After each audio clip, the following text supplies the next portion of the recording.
امروز میخوام بهتون یاد بدم چطوری توی همین پروژه نات کوین بدون اینکه اینجوری تپ بزنید پول در بیارید و کلا بتونید خودتون رو ارتقا بدین.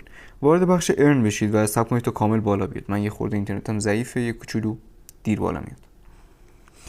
خب همینطور که میبینید اینجا کلی تاسک داده بهمون که حالا این کاری به نداریم و اینجا یه عالمه تاسک دیگه. حالا نکنید جایزه 150,000 تا 100,000 100,000 و کاری به نداریم.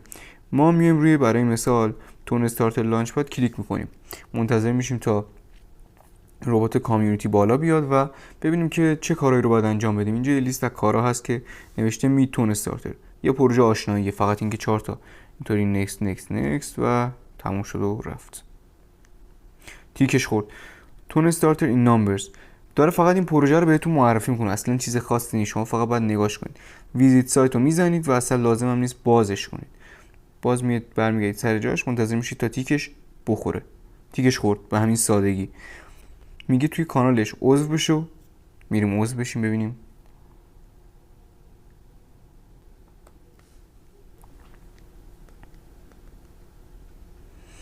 خب عضو شدیم و باز تیکش خورد. میگه حالا توی ایکس هم فالو کنش که باز مثل همون وبسایت فقط بازش میکنیم و منتظر میشیم تا تیکش بخوره که خورد و به همین سادگی 100,000 تا نات کوین گرفتیم. دیگه چی از این شیرین تر؟ حتما یاد نره که ساب کنی، لایک کنی و برام کامنت بذار. اگر هم سوالی داری خوشحال میشم جواب تو بدم.